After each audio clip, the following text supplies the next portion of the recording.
nada más quiero preguntar si está ahí el apuntador. Por ahí está el apuntador. Gracias. En la sesión anterior hablamos acerca de los métodos de interpretación, que son 4: el método racionalista, el método alegórico místico, el dogmático y el último histórico gramático, que también se le conoce como literal. Y de acuerdo a los que se dedican a esto, consideran que el último método es el que es el correcto, es el más adecuado o el que más conviene emplear para la interpretación de las escrituras. Vimos la vez pasada que el método racionalista presupone que lo sobrenatural no existe y que todo texto se puede entender por medio de la razón humana. Todo lo sujeta, toda la escritura nos sujeta al juicio humano para saber si son válidas o no sus declaraciones. El método alegórico místico se considera que toda la Biblia fue escrita como una serie de alegorías, y que no es el significado natural y evidente el que da a la Biblia su importancia, sino el sentido místico, o oculto o espiritual. Para ellos, la palabra místico significa oculto o espiritual, y hay que descubrir todo eso en las escrituras. El método dogmático es más estricto. Es un nombre de la palabra griega dogma, que significa enseñanza, y propiamente hablando, toda doctrina cristiana pues es dogma, aunque desafortunadamente esta palabra lleva cierto sentido desagradable a la mente popular. No nos gusta, no nos agrada. Se debe a que las doctrinas cristianas se han enseñado muchas veces en un espíritu muy rígido o llamado muy dogmático también. O sea, es porque así es, ¿verdad? Y así lo hemos interpretado, y así se da a conocer, y así se debe tomar en cuenta, y así se debe de llevar. Por último, el método histórico teológico.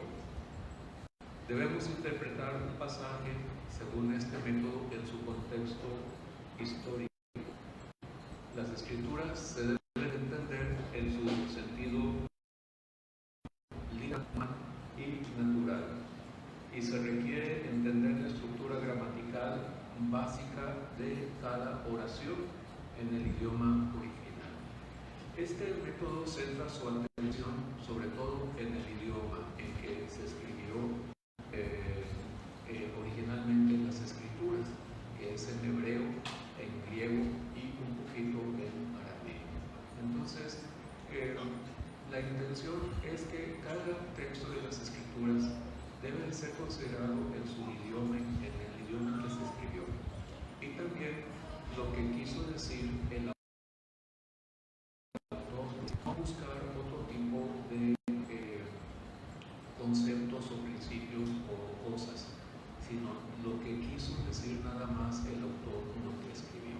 O sea, enfocarnos directamente al aspecto literal, y para ello tenemos que tomar en cuenta estos aspectos como la historia, la gramática y en sí el cuerpo de enseñanzas o las doctrinas de la Biblia, es lo que debemos de considerar en este caso. Y vamos a hacer un pequeño o un breve repaso de este método, lo que alcanzamos a ver. Siempre requiere que el individuo interprete de acuerdo con las características del idioma, especialmente del idioma en que la Biblia fue escrita, así como aquel a que fue traducida. A este método también se le llama el método literal. En el método histórico debemos interpretar en su contexto histórico, o sea, debemos de tomar en cuenta la historia. Las escrituras se deben de entender también en su sentido literal, normal y natural, y se requiere entender la estructura gramatical. Vamos a ver la primera, la interpretación histórica. La Biblia fue escrita en un momento de la historia humana. El Señor Jesucristo nació en el tiempo preciso, en el tiempo exacto de la historia. A pesar de que hubo un silencio de 400 años y no hubo ninguna revelación en ese tiempo, llegó el momento en que nació el Señor Jesucristo de una madre humana, y nació en el momento exacto, en el momento preciso, cuando Dios lo determinó. Y eso sucedió en una época, en un tiempo, en un momento de la historia de la humanidad, de tal manera que el nacimiento del Señor Jesucristo dividió la historia antes y después. ¿Sí? Entonces tenemos que tomar en cuenta la historia, por ejemplo, cuándo sucedieron las cosas, quién era el rey en ese momento, ¿verdad? Qué problemas había o predominaban en ese tiempo. Todos esos aspectos nosotros los tenemos que considerar para poder comprender las Escrituras. Entender el contexto histórico nos ayuda a entender más las Escrituras, cómo fue que sucedieron las cosas. Y no entender el contexto histórico puede causar fuertes problemas de interpretación también. La interpretación gramática es muy importante. Se enfoca sobre todo en el significado de las palabras del texto. Se refiere a poner atención en las palabras de cada pasaje, de cada texto. Hay personas que les llaman mucho la atención algunas palabras y buscan el significado en algún diccionario. Esto es importante para poder comprender las Escrituras. Hay muchas palabras que nosotros no entendemos, no comprendemos, y entonces debido a eso no podemos entender algún texto, algún pasaje. Entonces tenemos que ir a lo más elemental, buscar en el diccionario qué significa la palabra. Pero nos vamos a dar cuenta que hay variantes. El problema muchas veces es el idioma.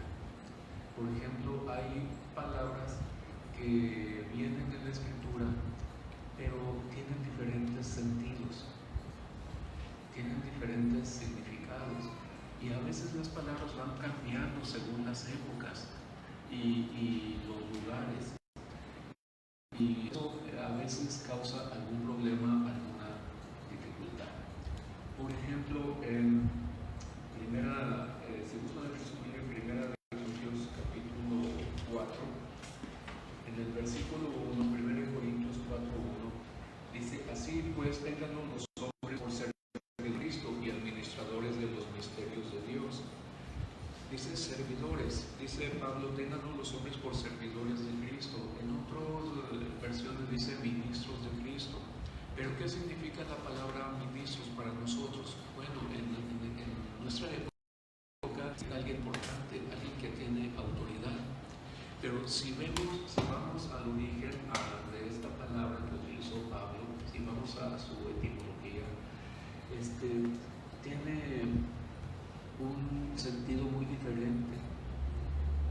La palabra es uperetes, para ministro o para servidor.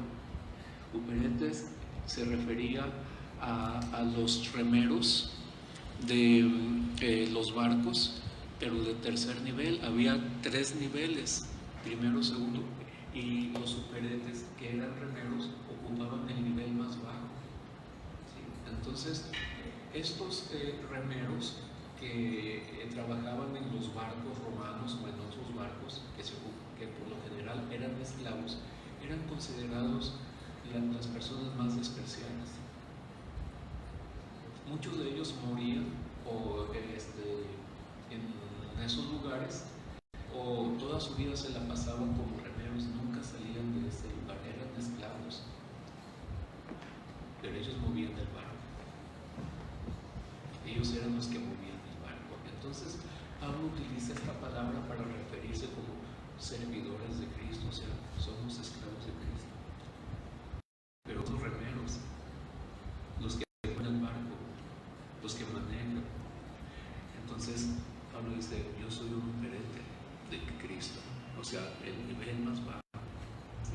Entonces el sentido es diferente a como nosotros lo consideramos ahora. Y tenemos que poner mucha atención en esos detalles también para poder comprender las escrituras.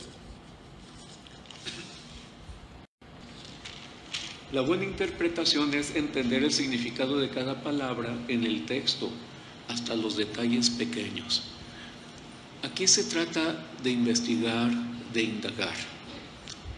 Sobre todo, si a usted le gusta estudiar, eso le va a facilitar las cosas.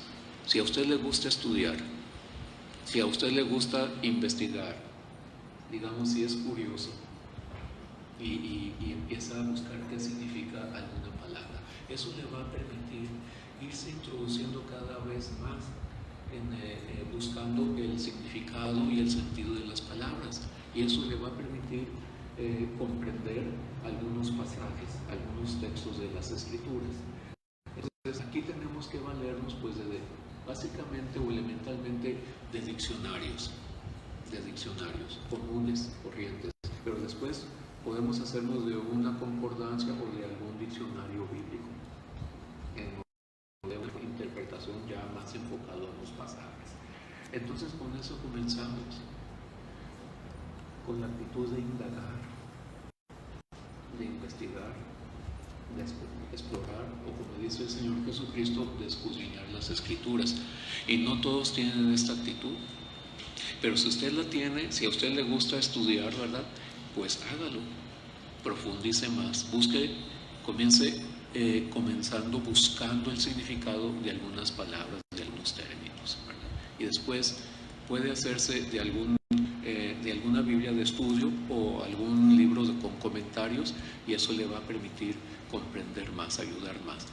Tenemos que considerar la historia. Hay otras cosas que considerar, como es la cultura, las costumbres de aquella época, que son muy diferentes, y sobre todo de aquella región que es el Medio Oriente, con costumbres más diferentes.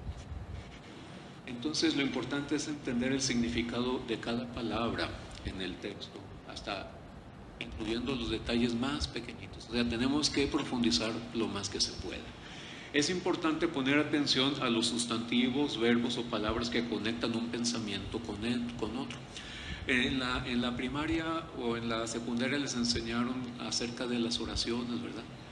Tiene dos elementos principales, sujeto y predicado, y dentro del sujeto y predicado hay otros elementos, ¿verdad? Como los artículos, como los adjetivos. Y en lo que es el predicado, pues están los verbos y los modificadores también del verbo, ¿verdad? Como los adverbios, los complementos, etc. Tenemos que aprender un poquito de gramática, saber qué es un sustantivo, qué es un verbo, qué es un adjetivo, qué es un pronombre, un gerundio, un participio.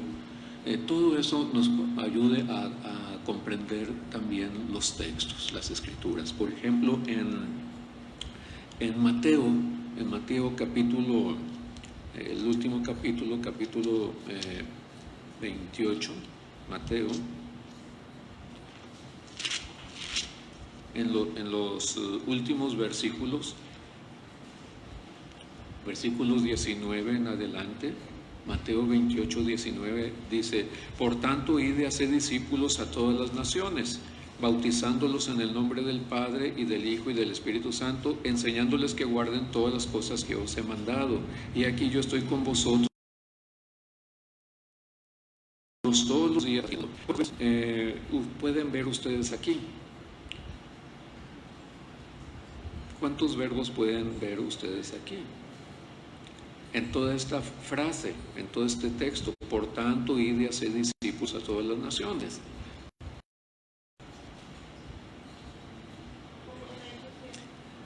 Pueden ser varios, ¿verdad? Por ejemplo, ir, bautizándolos, enseñándoles a hacer, ¿verdad?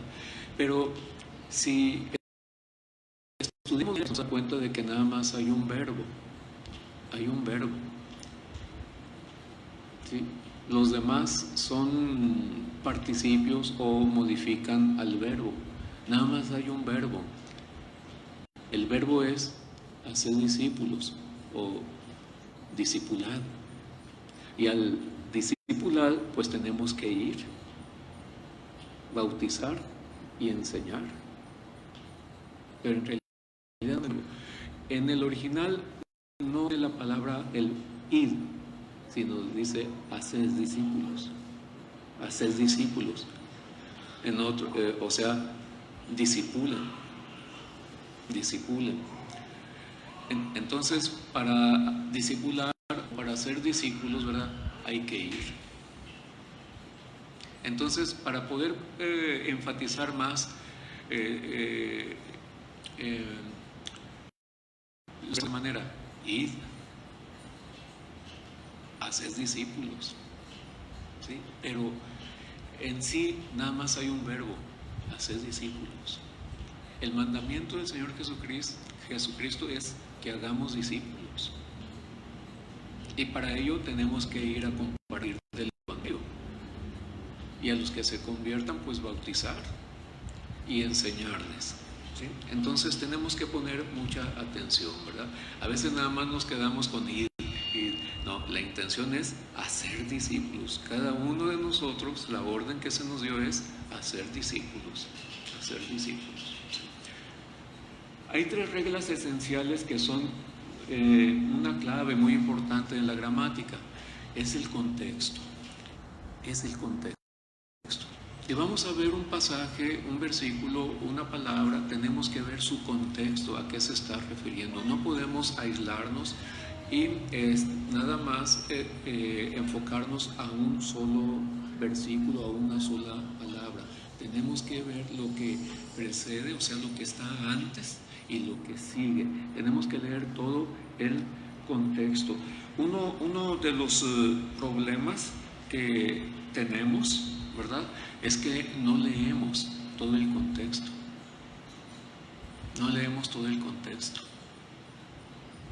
Porque no nos gusta leer o por algún otro motivo, pero el asunto es que tenemos que leer todo el contexto para poder comprender un texto o un versículo o una palabra, porque el autor está diciendo algo.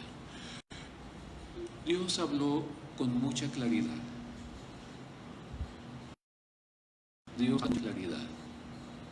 Dios no habló de una manera que no podamos entenderle. Ese es un principio que se llama simplicidad. Entonces, es claro, no podemos decir no entiendo, es que tenemos que profundizar, es que tenemos que esforzarnos y trabajar y estudiar. Entonces, es muy importante tomar en cuenta el contexto, lo que está antes y lo que está después, para poder comprender a lo que se estaba refiriendo el autor de ese texto, de ese pasaje. Bien, un texto fuera de contexto es un pretexto, es una frase que se conoce. O sea, tenemos que tomar el texto en su contexto. Si no lo hacemos así, pues sería un pretexto. O sea, un pretexto es una expresión para justificar algo, tal vez algo que no es correcto, algún error, algo que no se hizo bien. Y también en su material viene otra expresión más.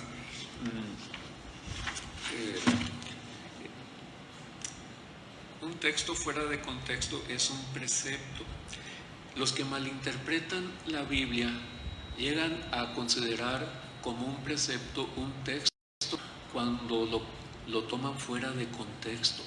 Y la palabra precepto es un principio, es una norma, es un mandamiento, ¿sí? Entonces, si nosotros malinterpretamos las Escrituras, podemos llegar a cometer un error si no tomamos el contexto en cuenta.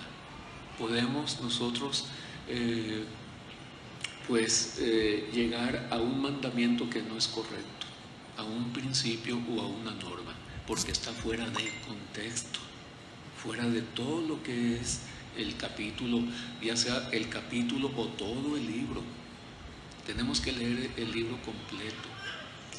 Pero la recomendación es que si vas a leer un libro, por ejemplo, Primera de Juan, Primera o Segunda de Timoteo o Gálatas, lo más conveniente es leer todo el libro completo. Todo el libro completo. Si vas a leer las Escrituras, todo el libro completo. ¿Sí?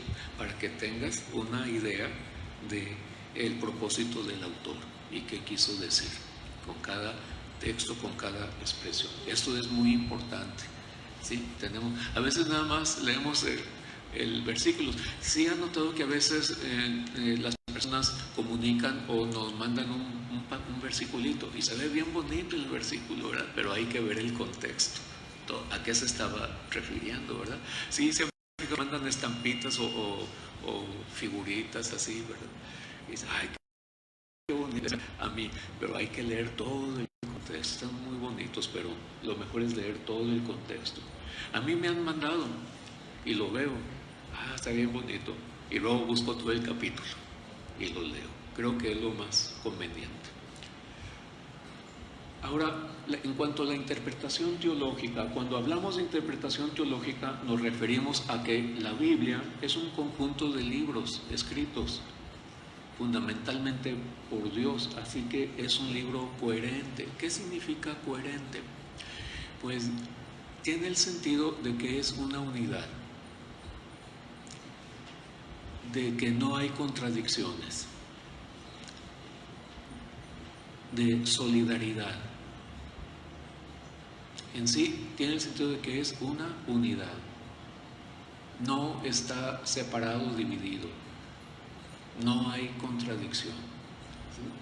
Entonces es una palabra muy interesante, tiene varios sentidos, pero desde el punto de vista religioso, ¿verdad?, implica que no hay contradicciones, es coherente, está todo relacionado muy bien, todo está bien hilado. Cuando leemos la Biblia desde Génesis hasta Apocalipsis, vamos a darnos cuenta que es toda una unidad. Todo se complementa, todo es necesario, no hay nada aislado. Tiene un principio y un fin. Entonces, de ese modo tenemos que estudiar las Escrituras, considerando que es un libro coherente. Entonces, estamos ya en este punto de la interpretación teológica. Este aspecto nos va a permitir lo siguiente: conocer las Escrituras y aplicarlas a mi vida. Yo creo que eso es lo fundamental. Puede ser que conozcamos bastante de las Escrituras, pero ¿qué tanto las estamos viviendo? Ese es el punto. Un joven que está estudiando es una universidad, ¿verdad? Está estudiando un curso de teología, ya terminó, una licenciatura en teología, ¿verdad? Me contaba acerca de sus maestros. Unos son doctores, otros son másters en su especialidad, ¿verdad? Pero a pesar de que enseñan de las Escrituras, tienen diversidad de opiniones y de conceptos. Hay algunos que opinan que en la Biblia hay contradicciones y hay otros que no. Que a mí me sorprendió eso. ¿Cómo? Y a mí me preguntaba eso. Oiga, hay contradicciones. Tengo entendido que es un libro coherente, que no hay contradicciones, no hay error, tiene un principio y un fin, desde Génesis hasta Apocalipsis, y yo creo que Dios habló claramente, y Dios habló para entenderse. Entonces es muy sorprendente. Entonces aquí el asunto es, está bien conocer las doctrinas de las Escrituras, conocer acerca de Dios, acerca de Jesucristo, acerca de las Escrituras, acerca del hombre, acerca del pecado, acerca del Espíritu Santo, acerca de la Trinidad, las diferentes doctrinas de las Escrituras, pero lo importante es vivirlas, es aplicarlas a nuestra vida.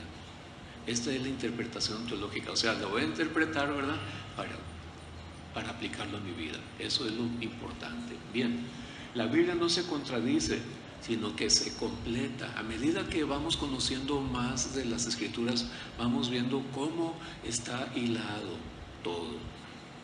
¿Sí? Se van ampliando más lo que sabemos acerca de Dios. Entonces, no se contradice, se complementa. Y vamos a hablar un poquito acerca de la interpretación teológica en la iglesia. Vamos a ver algo muy interesante. Es una frase que viene en Romanos capítulo 12, versículo 6. Viene enseguida. Dice, Romanos 12, 6, de manera que teniendo diferentes dones, según la gracia que nos es dada, si el de profecía, úsese conforme a la medida de la fe. Aquí en este caso la palabra profecía se refiere a la predicación, no a ver o hablar acerca de los tiempos venideros o del futuro. No, se refiere a la predicación. Dice, según la gracia que nos es dada, si el de profecía, o sea, se refiere a predicar. ¿Sí? Entonces, ¿qué es lo que vamos a predicar? ¿Hasta qué punto? ¿Hasta qué medida? Dice, conforme a la medida de la fe. Y en griego, la expresión medida de la fe se refiere a analogía de la fe. Analogía de la fe. De acuerdo a este pasaje, en este pasaje se basa lo que se llama analogía escritura o regla de fe. También se le conoce como regula fidei o analogía fidei o regla de fe, y está basada en este pasaje. Quiere decir que ¿hasta dónde debemos de predicar? Pues debemos de predicar de acuerdo a lo que enseña la Escritura nada más. La frase se refiere a la totalidad de la enseñanza de la Biblia. En otras palabras, al cuerpo de enseñanzas que encontramos en la Biblia. ¿Sí? Es como aquella expresión, es que es hasta aquí, no te salgas de aquí, porque hasta aquí abarca nada más. ¿Sí?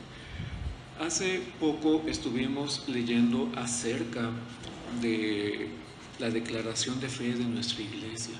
Y ahí vienen las diferentes doctrinas, ¿verdad?, en las que nosotros creemos acerca de Dios, acerca de las Escrituras, acerca del hombre, acerca de Jesucristo. ¿Sí? Entonces, significa que no vamos a hablar más de lo que está ya escrito aquí. ¿Sí? ¿Hasta dónde debemos de hablar? Pues conforme a lo que aquí está escrito, nada más. Entonces, abarca toda la totalidad de la enseñanza de la Biblia. Se refiere a que la Biblia se interpreta con la misma Biblia.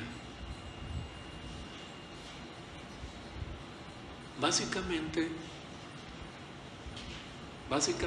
la Biblia se interpreta a sí misma.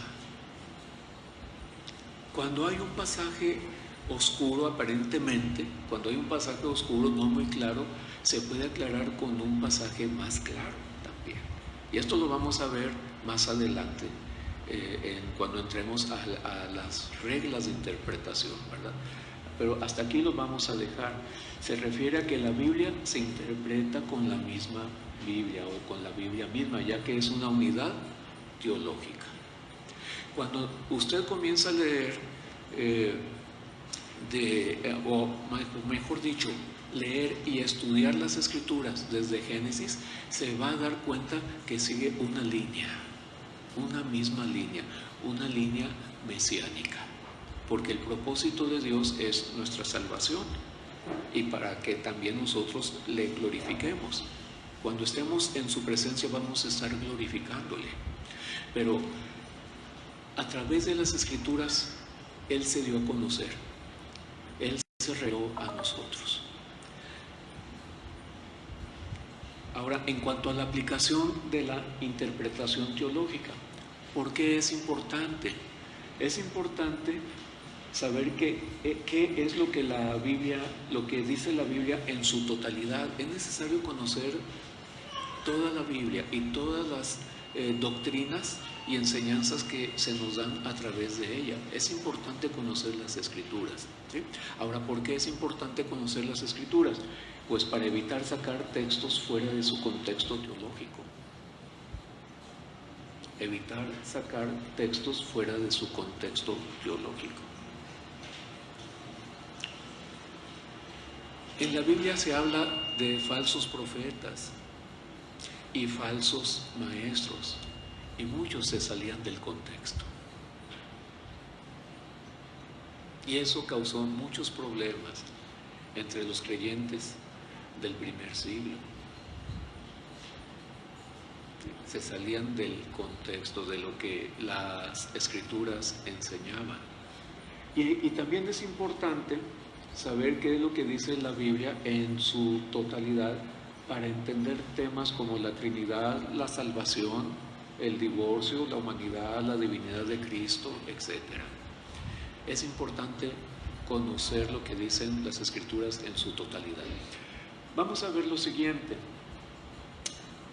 Podemos ver a lo largo de la Biblia 5 temas. Dentro del propósito y el plan redentor de Dios, podemos ver estos 5 aspectos o estos 5 temas importantes en la Biblia. No vienen ahí en su material, no vienen ahí en su resumen, pero no es necesario que los escriban. En la siguiente sesión se los voy a traer ya impreso, pero vamos a verlos y creo que son importantes. El primer tema habla de Dios. Dios se dio a conocer o se reveló a través de la creación, a través de la palabra, a través de los ángeles, a través de visiones. Dios se reveló al ser humano. Él es nuestro creador, Él decidió crearnos y tener comunión con nosotros. Entonces, a través de las Escrituras podemos conocer a Dios y cómo es Dios, porque Dios se reveló a través de las Escrituras. Entonces, cada vez que leamos algún versículo de la Biblia, pues, este se relaciona con Dios. Este pasaje nos dice cómo es Dios. Dios es justo, Dios es santo. ¿Qué más? Es misericordioso, es bueno. O sea, Dios se dio a conocer, Dios se dio a revelar. Entonces, vuelvo a repetir, cada vez que leamos algún pasaje de las Escrituras, podemos relacionarlo con algunos de estos temas. Versículos que se refieren a Dios. Dios se reveló a nosotros. Otro tema importante es la revelación del juicio divino por el pecado y la desobediencia. Nada más hay 4 capítulos en las Escrituras que no tienen referencia con el pecado. Es en Génesis capítulo 1 y 2 y los 2 últimos capítulos de Apocalipsis. Todos los demás capítulos y versículos de las Escrituras están muy relacionados con el juicio divino por el pecado. Están muy relacionados con el pecado y las consecuencias del pecado, donde se requiere arrepentimiento y fe. El mensaje del Señor Jesucristo es: arrepentidos de vuestros pecados, arrepentidos de vuestros pecados. Entonces, en la mayor parte de las Escrituras se habla acerca de este tema del pecado y sus consecuencias y nuestra desobediencia a Dios. Otro tema es la bendición divina por medio de la fe y por medio de la obediencia, o sea, el arrepentimiento y la fe. ¿Sí? Lo que es el Evangelio. Dios quiere salvarnos, quiere bendecirnos también, y Él quiere que nos volvamos a Él. Muchos han conocido acerca del Evangelio, pero lo han rechazado, finalmente. Han probado acerca de lo que Dios dice en su palabra, han conocido de sus doctrinas, de sus enseñanzas, han querido saber más, pero al final rechazan. Pero Dios quiere redención, quiere salvación. El propósito de Él es la salvación. Y Dios se ha revelado a través de este punto de las Escrituras, que es la bendición divina, la bendición de Dios por la fe y por la obediencia. Entonces, ustedes van a ver muchos versículos que van a estar relacionados con este punto, con el Evangelio. Y otro punto es la revelación del Señor Salvador, o sea, del Señor Jesucristo, y el sacrificio por el pecado, o sea, su muerte en la cruz. Su muerte, tanto en el Antiguo Testamento como en el Nuevo Testamento, se habla de Jesucristo, y de su sacrificio en la cruz. Entonces, cada vez que ustedes lean las Escrituras, tengan en mente estos 5 puntos,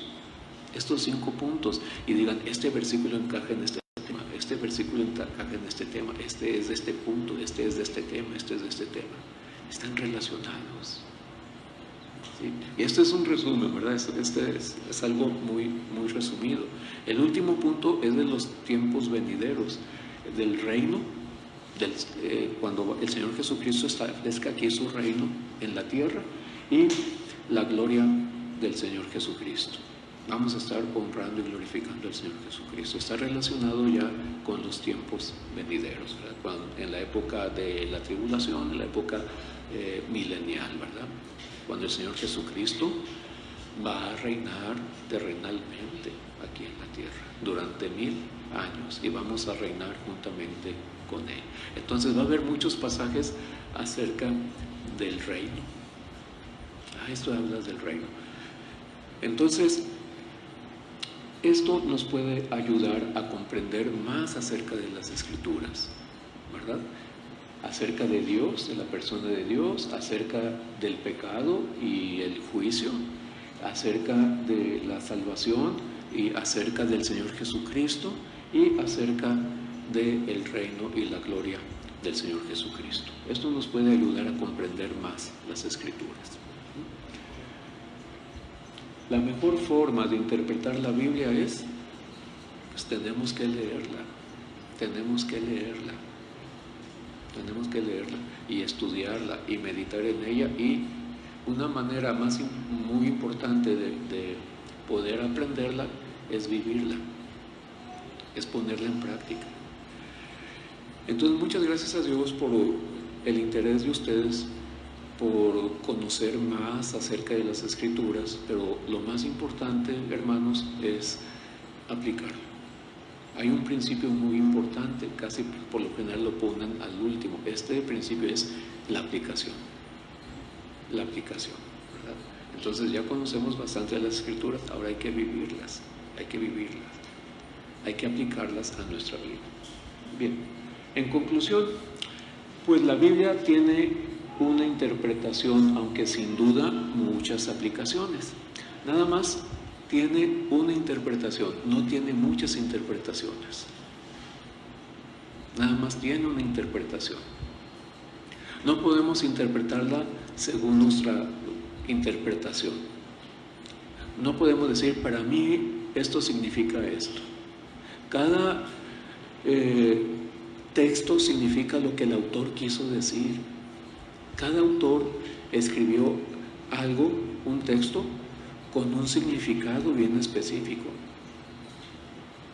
Pero a veces nosotros queremos interpretar las Escrituras como nosotros queremos, y eso no es lo correcto. La Biblia nada más tiene, o cada texto nada más tiene un significado. Puede tener diferentes aplicaciones, pero solamente tiene un significado. Como estudiantes de la Biblia debemos interpretar correctamente poniendo atención al contexto histórico. Es muy importante el contexto histórico. A la manera en que el texto en que está escrito Esto es la interpretación gramatical, es necesario conocer de gramática. A mí me llamó la atención la experiencia relatada en un libro que compré. Me pareció que no tenía mucha importancia ese libro, pero en él se relataba de cómo algunas personas, especialmente en Rusia, se refería a Rusia, muchos campesinos que se convertían al Señor Jesucristo eran personas analfabetas, no sabían leer y escribir, pero se habían convertido, les habían compartido del Evangelio y ellos se convirtieron al Señor Jesucristo, pero no sabían leer. Bueno, ¿qué fue lo que hicieron?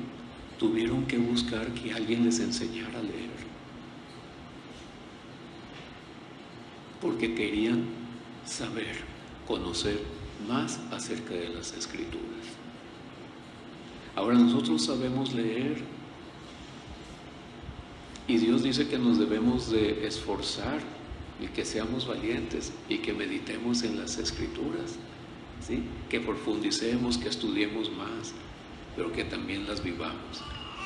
Pero para esto sí es necesario conocer un poquito de historia y conocer un poquito de gramática elemental, lo básico, para poder comprender algunas cosas, ¿verdad?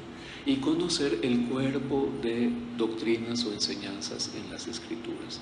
Repasen la declaración de fe que se estuvo leyendo hace poco, ¿verdad? Y estúdienlos y van a conocer más acerca de las Escrituras y de cada una de esas doctrinas.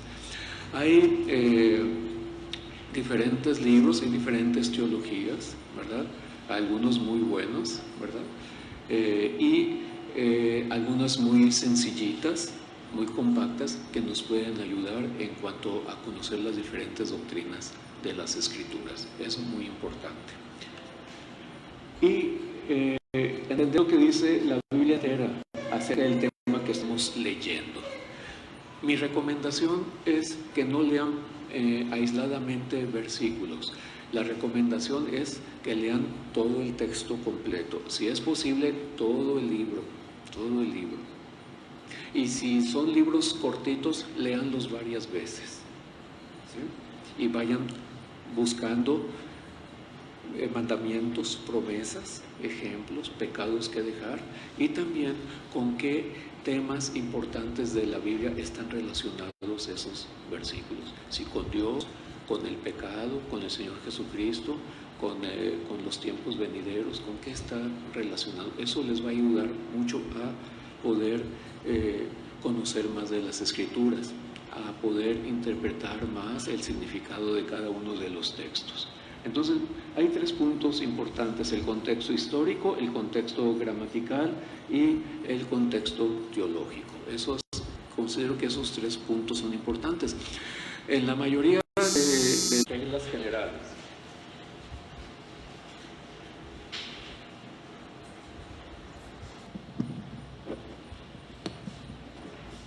vamos a ver 10 principios, primeramente 5 principios generales de interpretación, y después vamos a ver principios gramaticales. Aquí nos vamos a llevar algo de tiempo, y en el material que tienen ahí en sus manos dice principios generales de interpretación. Y vamos a ver así ya de lleno la primera regla. Hay 5 reglas generales de interpretación y vamos a ver la primera, aprovechando ya lo que queda de este tiempo. Estos principios generales nos pueden ayudar bastante en cuanto a la interpretación de los textos y poder aclarar aquellos versículos o textos que nos parecen algo oscuros, ¿sí? Entonces, la primera regla dice lo siguiente: la Biblia se interpreta a sí misma. Son las Escrituras quienes mejor interpretan las Escrituras. O sea, son las Escrituras quienes mejor interpretan a las Escrituras. Y vamos a comenzar con un ejemplo. Dice, en 1 Corintios 16, 2. Dice, algunos cristianos usan 1 Corintios 16, 2 para enseñar acerca del diezmo. Dicen que en este pasaje el apóstol Pablo instruyó a los corintios para el pago de sus diezmos. Sin embargo, haciendo un análisis del pasaje, encontramos que Pablo está hablando acerca de la ofrenda que él promovió entre las iglesias del Asia Menor en su tercer viaje misionero para los cristianos pobres de Jerusalén.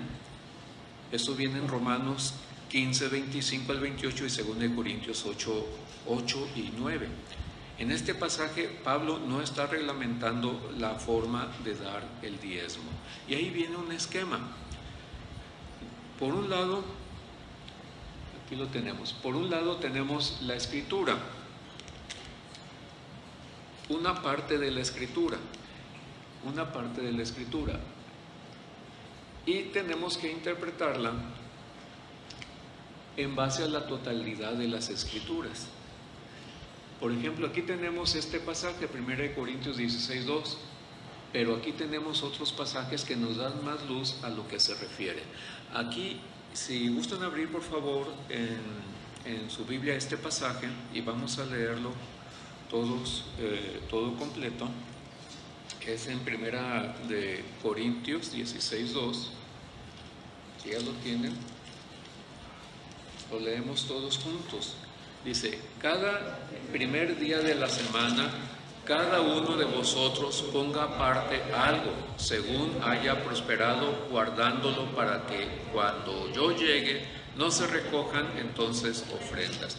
Bueno, algunas personas enseñan que Pablo estaba reglamentando las ofrendas, pero en realidad, si nosotros hacemos, como dice aquí en esta frase subrayada, hacemos un análisis del pasaje, no estaba reglamentando las ofrendas, sino que él había organizado una colecta para ayudar a los creyentes pobres que estaban pasando por dificultades en Jerusalén. Entonces, ¿en qué nos podemos apoyar? Bueno, pues tenemos que buscar versículos que se relacionen con las ofrendas o con el diezmo o con este punto, con este asunto del apóstol Pablo, donde él dice, cada primer día de la semana, cada uno de nosotros ponga aparte algo. Entonces da la impresión de que, oigan, pues hay que apartar algo cada primer día de la semana, ¿verdad? Pero en el versículo 1 dice, en cuanto a la ofrenda para los santos, haced vosotros también de la manera que ordené en las iglesias de Galacia. Entonces, cada primer día de la semana, cada uno de vosotros ponga aparte algo según haya prosperado. Y fíjense en el versículo 3. Dice, y cuando haya llegado a quienes hubieres designado por carta, a estos enviaré para que lleven vuestro donativo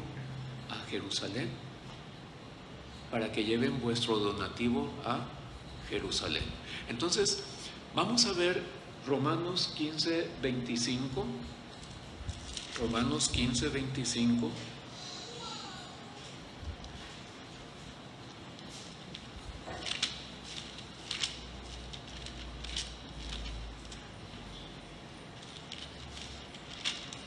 ¿Sí lo tienen? Dice en el 25, mas ahora voy a Jerusalén para ministrar a los santos, porque Macedonia y Acaya tuvieron a bien hacer una ofrenda para los pobres que hay entre los santos que están en Jerusalén.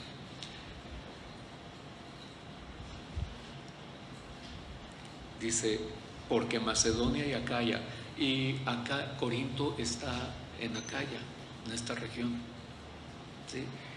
Y dice que Macedonia y Acaya, los creyentes de estas regiones, tuvieron a bien hacer una ofrenda para los pobres que hay entre los santos que están en Jerusalén, ¿verdad?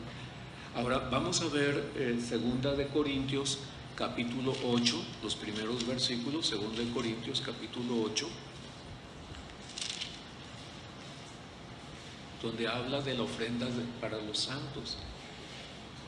Dice en el versículo 1: asimismo, hermanos, os hacemos saber la gracia de Dios que se ha dado a las iglesias de Macedonia, que en grande prueba de tribulación, la abundancia de su gozo y su profunda pobreza abundaron en riquezas de su generosidad.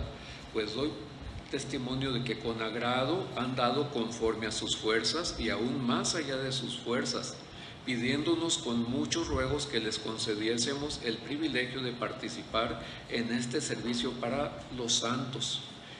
Y no como lo esperábamos, sino que asimismo se dieron primeramente al Señor y luego a nosotros por la voluntad de Dios.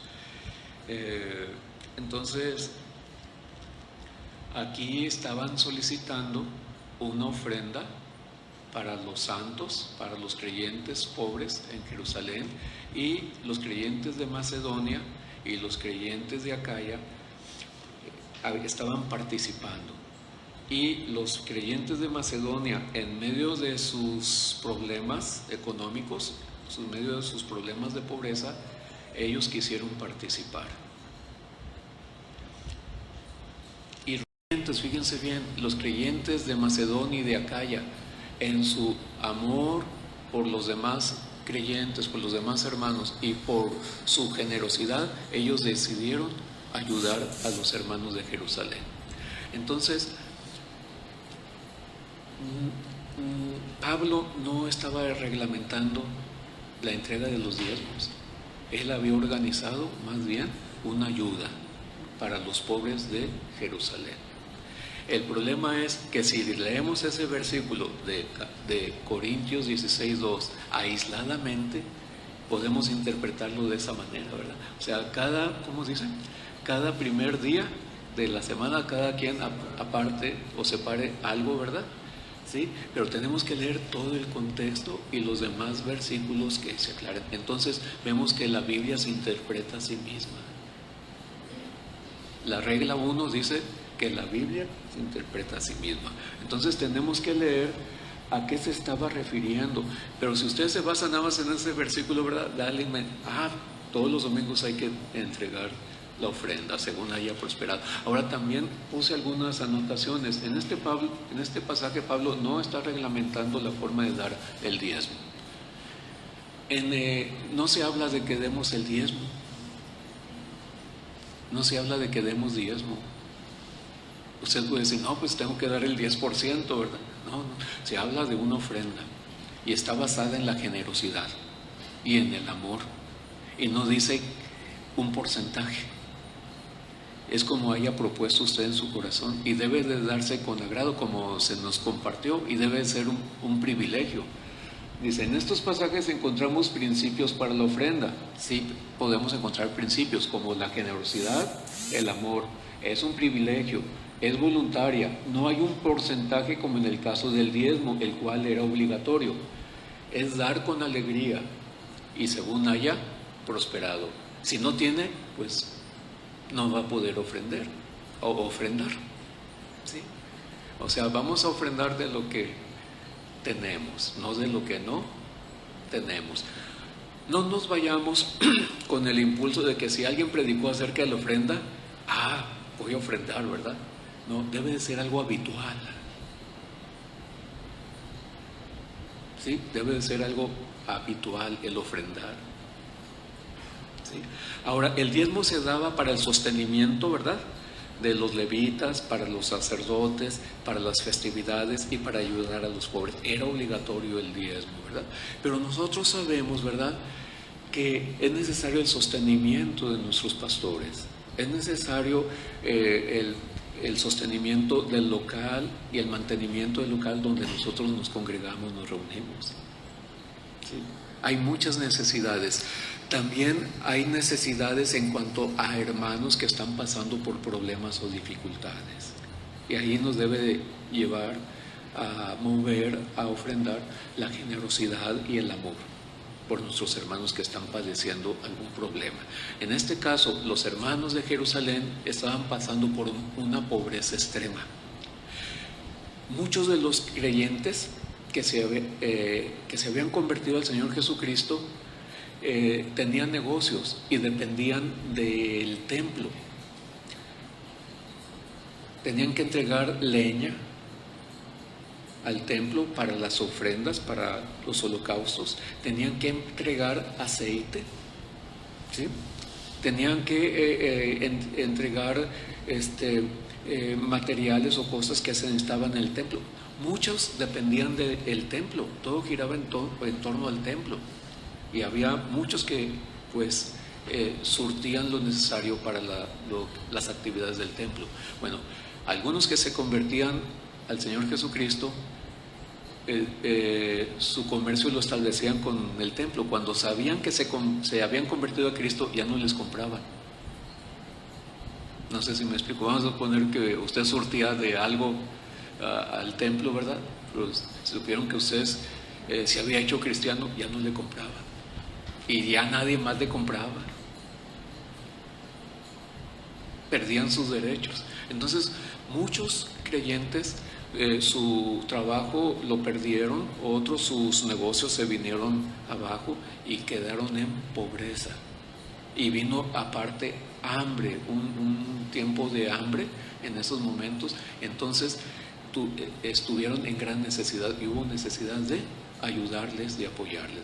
Entonces los creyentes, cuando supieron de eso, estuvieron dispuestos a ayudar a sus hermanos. Es como cuando aquí en nuestro país o aquí en nuestra misma localidad alguien está pasando por problemas, son creyentes y solicitan ayuda, o no es necesario que lo soliciten. Nosotros, cuando nos enteramos, debemos estar dispuestos a ayudarlos cuando realmente lo necesitan.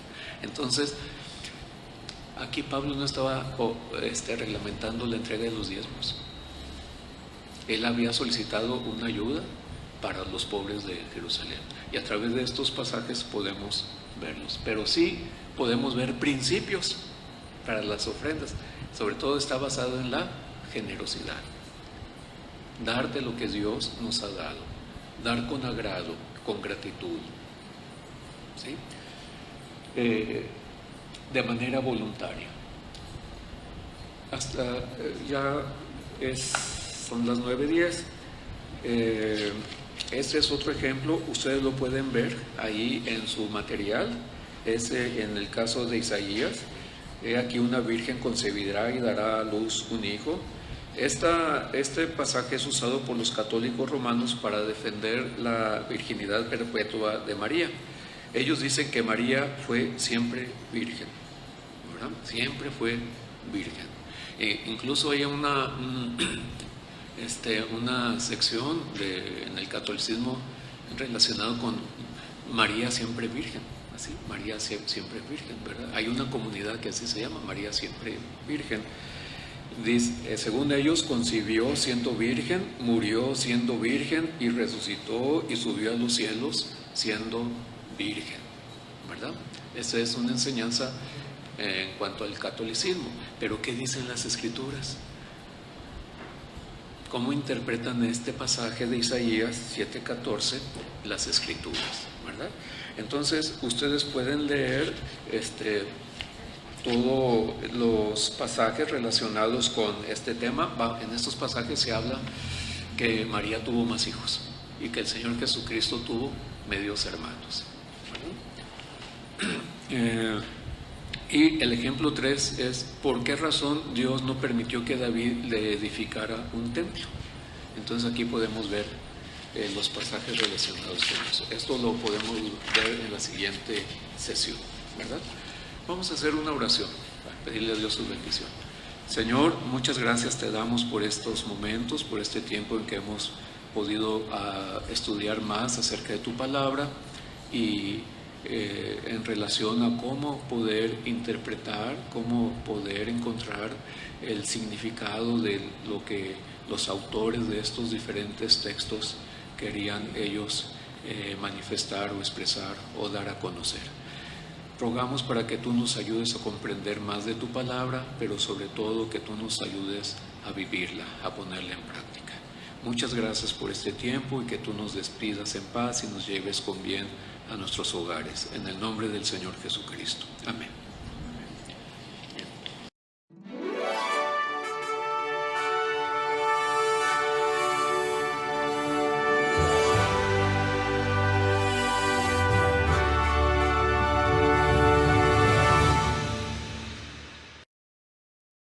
Esperamos que este video haya sido de bendición para tu vida. Te invitamos a que te suscribas y veas más videos como este en nuestro canal en YouTube. No te olvides de dar like y compartir el video. Visita nuestro sitio web en iglesiacvn.org, en el cual encontrarás diversos recursos para el desarrollo de tu vida cristiana. También te invitamos a que nos sigas en nuestras redes sociales.